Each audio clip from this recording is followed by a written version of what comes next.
नमस्कार बच्चों, मैं Vijay Singh Lodha, government model school Chanderi maths teacher. आज आपके सामने क्लास 9th चैप्टर फर्स्ट संख्या पद्धति का वीडियो लेकर उपस्थित हुआ हूँ, जिसके अंतर्गत आज हम संख्या पद्धति के इंट्रोडक्शन पर चर्चा करेंगे। जैसा कि आप जानते हैं कि प्राचीन काल से ही मैथ का विशेष महत्व रहा है। लोगों को मैथ की आवश्यकता समय समय पर पड़ी है।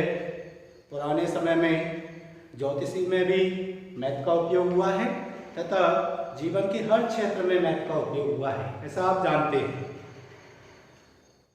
पुराने ज़माने में जो लोग पढ़ाई से वंचित थे, उन्होंने भी अपने जीवन में किसी न किसी रूप में मैथ का उपयोग तो जरूर किया है। वे मैथ के बारे में जानते नहीं थे, गणित के बारे में जानते नहीं थे, लेकिन उसके जीवन के हर क्षेत्र में उसने मैथ को यूज किया है, अपने तरीके से यूज किया है। इसलिए आज हम मैथ के महत्व को दृष्टिगत रखते हुए यहाँ फर्स्ट चैप्टर, जिसका नाम है संख्या पद्धति मीन्स नंबर सिस्टम, इस पर हम चर्चा कर रहे हैं। इसका इंट्रोडक्शन मैं लेके आया हूँ। आपको मालूम होगा कि किसी भी विषय वस्तु को अगर हमें बहुत अच्छे से समझना है तो उसका इंट्रोडक्शन यानी कि उसकी प्रस्तावना या उस पाठ की भूमिका के बारे में हमें अध्ययन जरूर करना चाहिए, जिससे हमारी बहुत सारी कॉन्सेप्ट यानी कि अवधारणाएं क्लियर होती है। इसी के तहत हम लेकर चले हैं संख्या पद्धति को। बच्चों, आप जानते हो कि संख्याओं के बारे में आपने सुना है, लेकिन जब जब आपके सामने ये क्वेश्चन आता है, ये प्रश्न उठता है कि संख्या है क्या, आप बड़े ही हंसी के रूप में, मजाक के रूप में ये कहते हो कि संख्या है 1 2 3 4 5। बच्चों, ऐसा नहीं है। संख्याओं को किस तरह से हम डिफाइन कर सकते हैं, संख्या की परिभाषा हम किस तरह से दे सकते हैं, उसके बारे में हम यहाँ बात करने जा रहे हैं। लेकिन पहले जब संख्याओं का पता नहीं था तो आपको मालूम होगा कि हमें अंकों की आवश्यकता पड़ी है। अंक है आपका 1 2 3 4 5 6 7 8 9, लेकिन अभी 9 अंकों से हमारी बात नहीं बनी। इसी के लिए आगे भारत देश में जीरो की खोज हुई है, यानी शून्य का आविष्कार हुआ, और इस जीरो का उपयोग करते हुए संख्याओं को, नंबर्स को अनवरत आगे बढ़ाया जा सका। ये आप जानते हैं। आपने प्रीवियस क्लासों में यानी कि पूर्व कक्षाओं में संख्याओं के बारे में अवश्य सीखा होगा, सुना होगा, लेकिन बात आती है कि संख्या पद्धति मतलब नंबर सिस्टम आखिर है क्या। जैसा कि नाम से स्पष्ट है कि संख्या पद्धति संख्याओं को लिखने का एक तरीका। हम संख्याओं को व्यक्त करने के लिए लिखित रूप में जिस तरीके का उपयोग करते हैं उसी को हम संख्या पद्धति कहते हैं। संख्या पद्धति ऐसा है कुछ नहीं। संख्या पद्धति मतलब लिखने का एक तरीका। इसके बाद में हम बात करते हैं कि संख्या पद्धति के अंतर्गत संख्याओं को किस तरह से अरेंज किया गया है, जिससे कि आगे मैथ में कहीं कोई परेशानी ना आए। इसके लिए मैथमेटिशियंस का महत्वपूर्ण योगदान रहा है। सबसे पहले हम बात करते हैं प्रस्तावना के अंतर्गत, संख्या पद्धति के अंतर्गत पहली है प्राकृत संख्या। प्राकृत संख्या मीन्स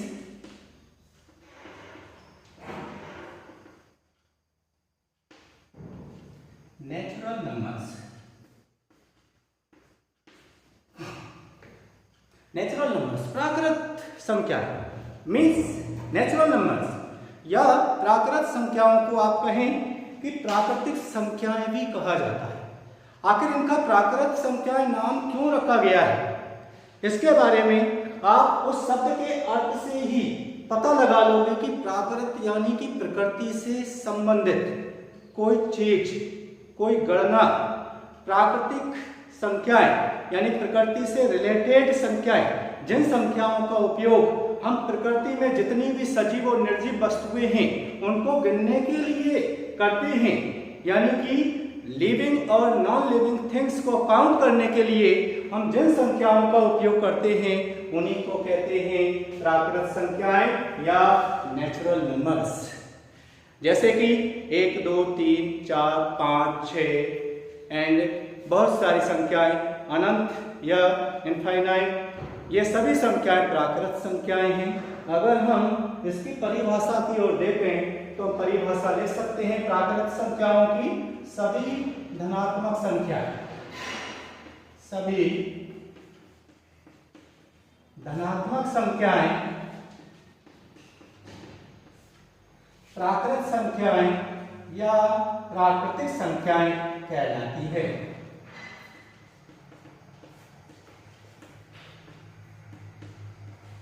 प्राकृतिक संख्याएं कहलाती है। जैसे उदाहरण अगर हम लें तो उदाहरण के रूप में हम लें 1 2 3 4 डैश डैश डैश यानी कि इनफाइनाइट अनंत, जिनका उपयोग हम प्रकृति में पाई जाने वाली समस्त वस्तुओं को गिनने में करते हैं। All positive numbers are called natural numbers. Example के रूप में हम लेते हैं 1 2 3 4 5 6 एंड सो ऑन।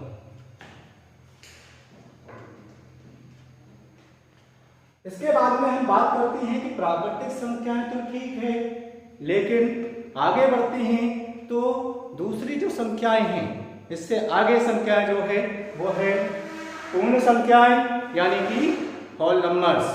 पूर्ण संख्याओं को हम परिभाषित कैसे करें, आप देखें समझें। पूर्ण संख्याओं को परिभाषित करना बहुत आसान है कि अगर हम प्राकृतिक संख्याओं के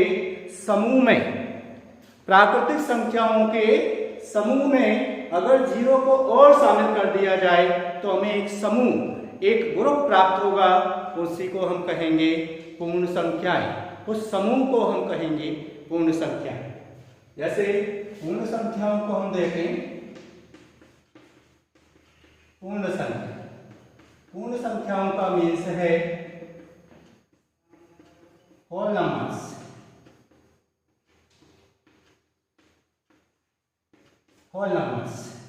होल नंबर्स के अंतर्गत बहुत आसान है संख्याओं को समझना कि होल नंबर कौन कौन से होते हैं। जैसे कि आप जानते हैं कि 1 2 3 4 5 एंड सो ऑन। यहाँ पर अगर हम इसी में जीरो को और शामिल कर दें तो जो संख्याओं का हमें समूह प्राप्त होगा उसे कहेंगे हम होल नंबर्स यानी कि पूर्ण संख्या। होल नंबर्स को क्योंकि हम W से डिनोट करते हैं, अगर हम लिखते हैं कि 0 1 2 3 एंड सो ऑन, यहाँ पर जो संख्या प्राप्त हो रही है वो है होल नंबर्स। होल नंबर्स 0 से लेकर अनंत तक। तो आप देखेंगे कि सबसे छोटी पूर्ण संख्या कौन सी है? 0। सबसे बड़ी पूर्ण संख्या कौन सी होगी? अनंत, इनफाइनाइट। तो इसको समझना बहुत आसान है कि पूर्ण संख्याओं में सबसे छोटी संख्या कौन सी है? 0। सबसे बड़ी संख्या कौन सी है? अनंत। आगे बढ़ते हैं। आगे बढ़ने पर हमें प्राप्त होती है कि पूर्णांक संख्या यानी कि इंटीजर्स, पूर्णांक। तीसरा प्रकार है पूर्णांक, मीन्स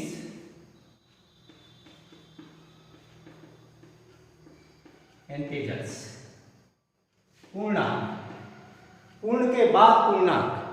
पूर्ण में और पूर्णांक में कितना अंतर है? पूर्ण में केवल 0 को शामिल किया गया है प्राकृतिक संख्याओं में, और पूर्ण आप देखोगे कि पूर्ण में 0 को शामिल करने पर जो संख्याओं का ग्रुप बना है हमारे पास में वो है पूर्ण संख्याएं। आगे अगर उसी ग्रुप में अगर हम नेगेटिव नंबर्स यानी कि ऋणात्मक संख्याओं को और शामिल कर दें तो हमें जो संख्याओं का ग्रुप प्राप्त होगा उसे कहेंगे हम पूर्णांक संख्या यानी कि पूर्णांक इंटीजर्स। और पूर्णांक संख्याओं को z से प्रदर्शित करते हैं तो हम लिख सकते हैं कि -3, ये -2 है, -1 है, 0 है, 1 2 3 एंड सो।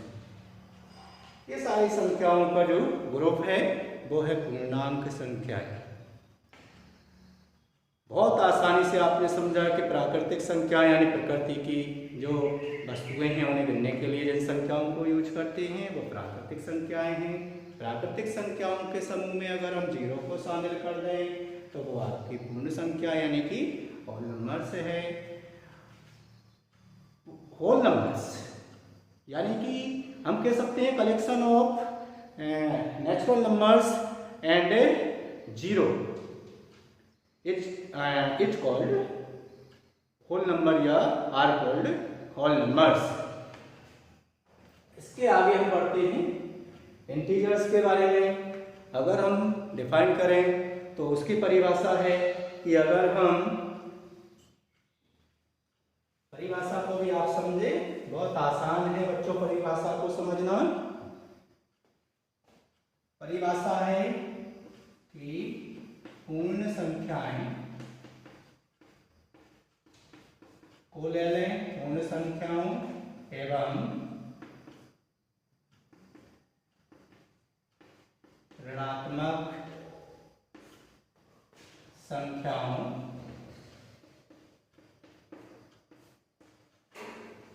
के समूह को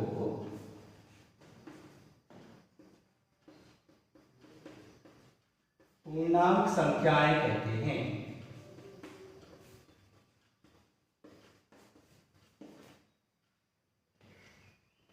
A group of whole numbers and negative numbers are called integers या पूर्णांक संख्याएं।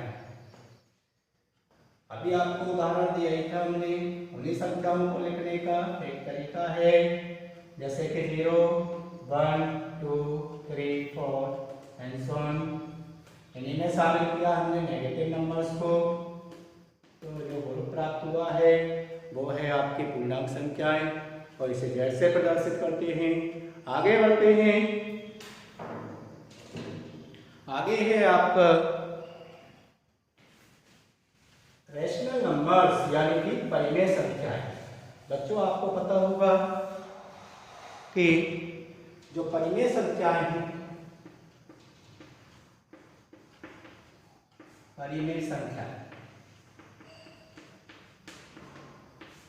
जिसको अपन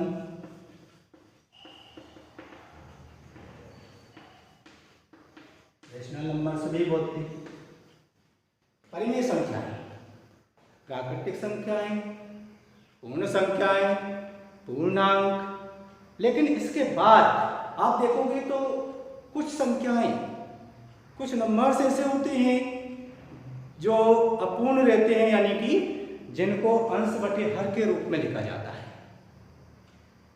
जिसको बटे के रूप में शो किया जाता है। वे संख्याएं कहाँ आती है कि जैसे कि 0 और 1 के बीच में कुछ पार्ट ऐसे हैं जो पूरी तरह से पूर्ण संख्या में या एक परफेक्ट नंबर में कन्वर्ट नहीं हो पाए हैं। उनको शो करने के लिए यहाँ पर हम पहले परिमेय संख्याओं के बारे में डिस्कस करेंगे। परिमेय संख्याएं, बेटा आप जानते हो कि परिमेय संख्या ऐसी संख्या है, एक परिमेय संख्या ऐसी संख्या है जिसे p/q के रूप में प्रदर्शित किया जा सकता है। p/q यानी कि अंश बटे हर के रूप में जिसे व्यक्त किया जाए। अंश और हर कोई संख्याएं हैं, इंटीजर्स हो सकते हैं, होल नंबर्स भी हो सकते हैं, प्राकृतिक संख्याएं भी हो सकती है। और q का मान 0 नहीं होना चाहिए, क्योंकि q का मान 0 होने पर यानी कि हर का मान 0 होने पर वो अनडिफाइंड यानी अपरिभाषित में चली जाएगी। अनडिफाइंड यानी कि अनंत की ओर चली जाएगी, जिसकी व्याख्या करना संभव नहीं है। तो परिमेय संख्याओं की डेफिनेशन को अगर समझें तो एक संख्या जिसे P/Q के रूप में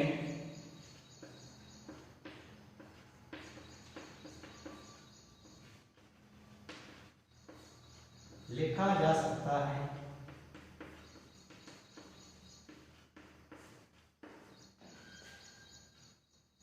परिमेय संख्या कहलाती है।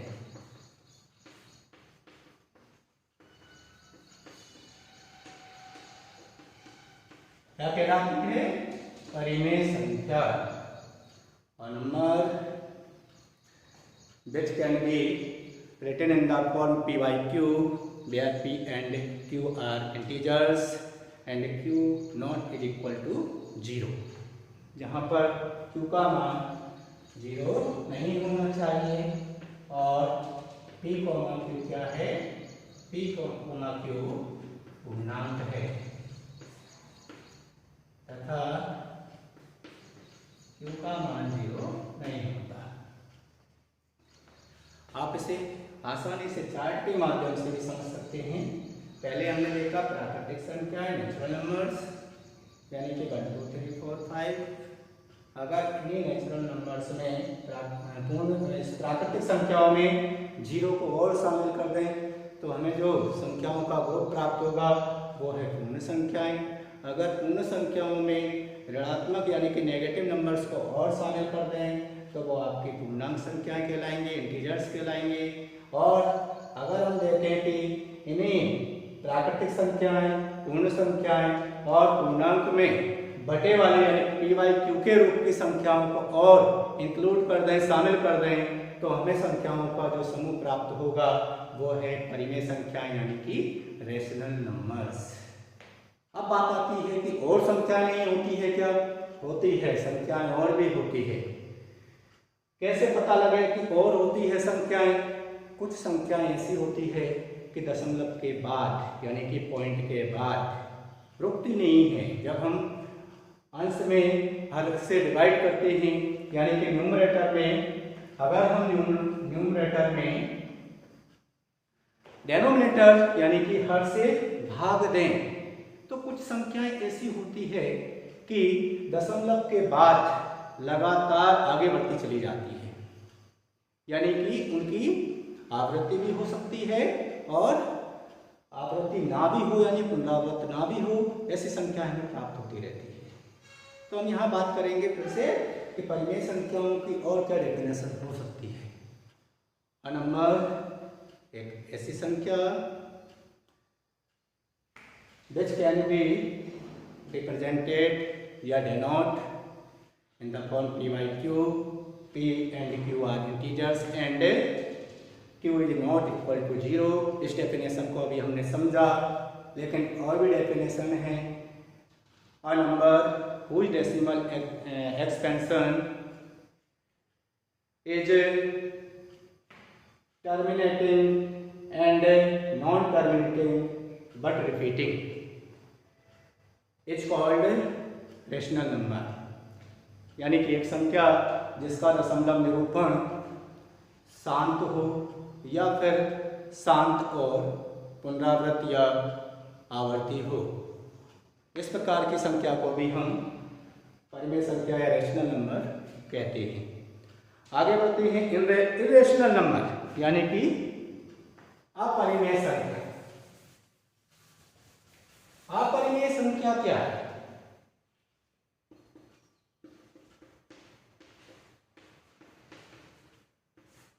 अपरिमेय संख्या मीन्स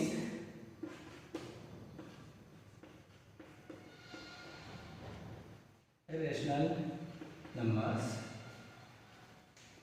एक डेफिनेशन तो आपने देखी होगी, किताबों में भी लिखी है, हर जगह अपन को मिल जाती है कि एक संख्या जैसे P/Q के रूप में नहीं लिखा जा सकता, उसे हम अपरिमेय संख्या कहते हैं, जहाँ P and Q यानी P और Q पूर्णांक है और Q का मान 0 के बराबर नहीं है। लेकिन इससे डेफिनेशन एकदम क्लियर नहीं हो रही है। कुछ जगह हम देखते हैं कि कंफ्यूजन हो जाता है, कहीं ना कहीं कंफ्यूजन पैदा हो जाता है, बच्चा कंफ्यूज होता है, आप लोग कंफ्यूज होते हो। तो दूसरी डेफिनेशन जो है वो है आपकी डेसिमल एक्सपेंशन से। आप देखेंगे कि a number whose decimal expansion non terminating but non repeating या recurring is called irrational numbers। यानी एक संख्या जिसका दशमलव निरूपण अशांत अनावर्ती हो, इस प्रकार की संख्या को भी हम अपरिमेय संख्या कहते हैं। उदाहरण के रूप में अगर हम लें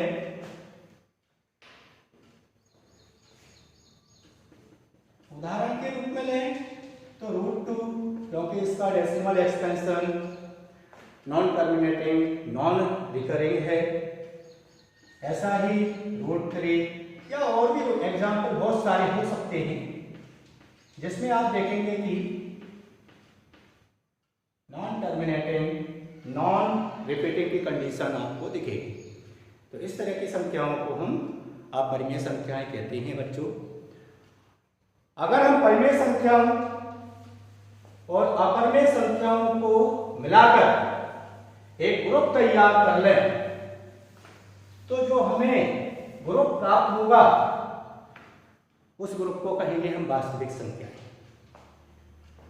यानी कि वास्तविक संख्या।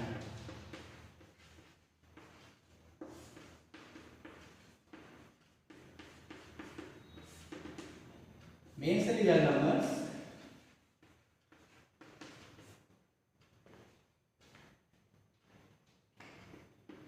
वास्तविक संख्याओं की परिभाषा आप खुद बना सकते हो, खुद लिख सकते हो। परिमेय एवं अपरिमेय संख्याओं का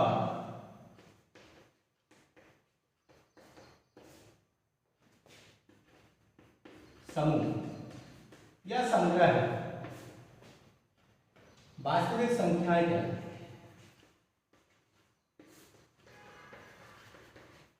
वास्तविक संख्याएं कहलाती है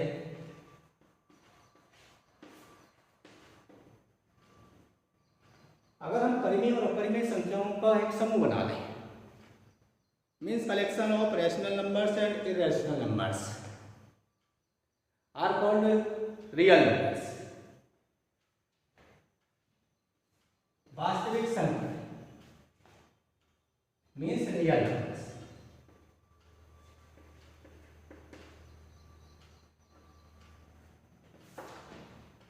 कुछ नहीं है, बहुत आसान है। यहां पर हम परिमेय संख्याओं को ले लेते हैं और अपरिमेय संख्याओं को ले लेते हैं। तो इनसे जो एक ग्रुप मिला है वही कहलाता है रियल नंबर्स, यानी कि वास्तविक संख्या। आपने देखा होगा